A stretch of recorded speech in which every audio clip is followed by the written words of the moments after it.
हम topic start करने जा रहे हैं वो 12th class economics chapter number 2 है। और आज इस टॉपिक के अंदर हम लोग पढ़ेंगे कि इंडिया ने अपना इकोनॉमिक डेवलपमेंट प्रोसेस जब स्टार्ट किया तो उसने सबसे पहले किस सेक्टर को अंडरटेक किया फॉर द इकोनॉमिक डेवलपमेंट, ये हम जानेंगे। तो जैसे कि मैंने आपको पिछली वीडियो में बताया था कि इंडिया ने सबसे पहले एग्रीकल्चर सेक्टर को अपने 5 ईयर प्लान में डेवलप करने की जो प्लानिंग की थी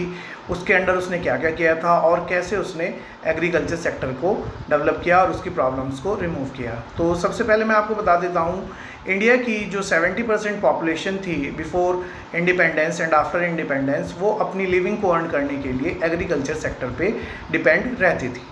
रेस्ट ऑफ द पॉपुलेशन जो थी हमारी कंट्री की, वो अदर सोर्सेज पे डिपेंड थी अपनी लिविंग अर्न करने के लिए। तो जैसे कि मैंने आपको बताया था कि फर्स्ट 5 ईयर प्लान में सबसे पहले एग्रीकल्चर सेक्टर को ही फर्स्ट 5 ईयर प्लान में डेवलप करने के लिए इंडियन गवर्नमेंट ने प्लानिंग की। तो उसके अंडर उन्होंने 2 तरह के चेंजेस एग्रीकल्चर सेक्टर में किए थे। पहला था लैंड रिफॉर्म्स और दूसरा था ग्रीन रेवोल्यूशन नाम के एक रेवोल्यूशन को स्टार्ट करना। तो सबसे पहले मैं आपको बता देता हूँ कि इंडिया में जो ये लैंड रिफॉर्म किए गए थे उसके अंडर गवर्नमेंट ने क्या क्या काम किए थे और ये लैंड रिफॉर्म क्या था। तो 1951 में जब इंडियन गवर्नमेंट ने अपना पहला 5 ईयर प्लान जो स्टार्ट किया था उसमें एग्रीकल्चर सेक्टर के अंडर लैंड रिफॉर्म्स किए थे। लैंड रिफॉर्म्स यानी कि इंडिपेंडेंस के समय और इंडिपेंडेंस के समय से पहले इंडिया में जमींदारी सिस्टम जो है वो चलता था। और जैसे कि मैंने आपको पहले भी बताया है कि जमींदारी सिस्टम में क्या होता था, जो जमींदार होता था वो जो लोग उसके अंडर होते थे उन सब लोगों से वो हैवी जो टैक्स है वो वसूलता था और उस टैक्स को वसूलने के लिए वो बाय हुक और बाय कुक की टेक्निक अपनाता था और उस टैक्स को वसूल करके वो ब्रिटिश गवर्नमेंट को देता था। तो लैंड रिफॉर्म्स के अंदर गवर्नमेंट ने सबसे पहला काम यही किया कि एग्रीकल्चर की जो ये प्रॉब्लम थी, एग्रीकल्चर सेक्टर की जो ये प्रॉब्लम थी, इसे रिमूव किया और ज़मींदारी सिस्टम को जो है गवर्नमेंट ने ख़त्म कर दिया, जिससे कि जो लैंड के असली ऑनर हैं यानी कि जो लैंड को कल्टीवेट करते हैं उन्हें उनकी पूरी प्रोडक्टिव मिल सके और उस प्रोडक्टिविटी से वो अपनी जो लिविंग्स है उसे कमा सके और जो सरप्लस है उसे गवर्नमेंट को हैंड ओवर कर सके। तो सबसे पहला काम गवर्नमेंट ने एग्रीकल्चर सेक्टर में यही किया कि उन्होंने जमींदारी सिस्टम को जो है वो ख़त्म कर दिया। जी, दूसरा काम उन्होंने किया लैंड सीलिंग का। लैंड सीलिंग से मतलब होता है जो जमींदार होते थे वो जितनी लैंड को एक एरिया की ऑक्यूपाई कर सकते थे उसे कर लेते थे, बिना किसी लीगल फॉर्मेलिटीज़ के उसे ऑक्यूपाई कर लेते थे और फिर वहाँ के जो लोग होते थे उनसे उस लैंड पे कल्टीवेशन कराते थे या उन्हें ज़मीन देकर उनसे कल्टीवेशन करा के हैवी टैक्स जो है वो वसूल करते थे। तो गवर्नमेंट ने क्या किया कि 1951 के बाद इस सिस्टम को ख़त्म कर दिया और ख़त्म करके लैंड सीलिंग का जो सिस्टम है वो चालू कर दिया। उसके अंडर क्या होता था कि उन्होंने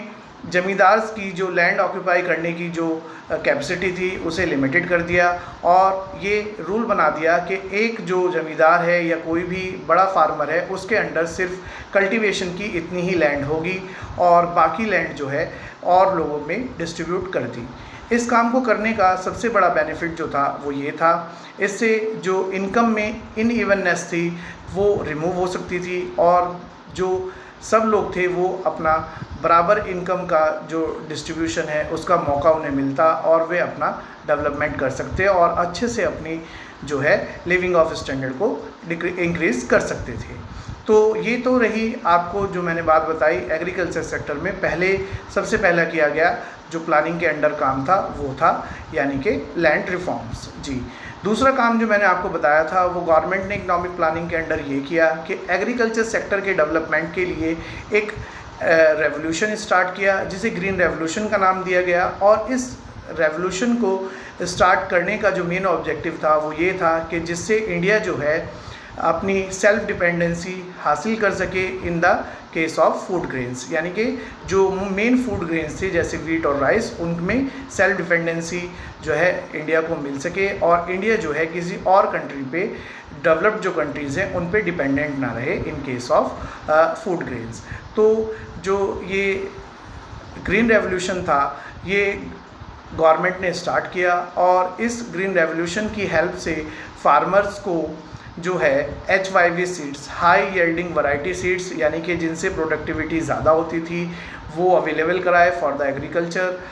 new kind of pesticides, new kinds of fertilizers, जिन्हें यूज़ करने से जो भी हमारी क्रॉप्स में प्रॉब्लम्स होती थी उन्हें रिमूव किया जा सके और पूरी क्रॉप से पूरा आउटपुट जो है वो लिया जा सके।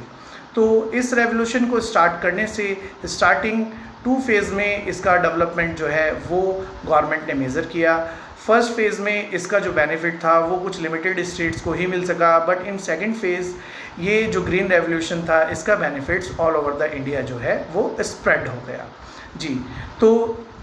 इस तरह से गवर्नमेंट ने अपना जो दूसरा रिफॉर्म किया, यानी कि ग्रीन रेवोल्यूशन से रिलेटेड जो पॉलिसी बनाई, वो भी गवर्नमेंट ने सक्सेसफुल जो है वो अचीव कर लिया और एग्रीकल्चर सेक्टर को जो है वो डेवलप कर दिया जी। अब जो नेक्स्ट चीज़ मैं आपको बताने जा रहा हूँ वो है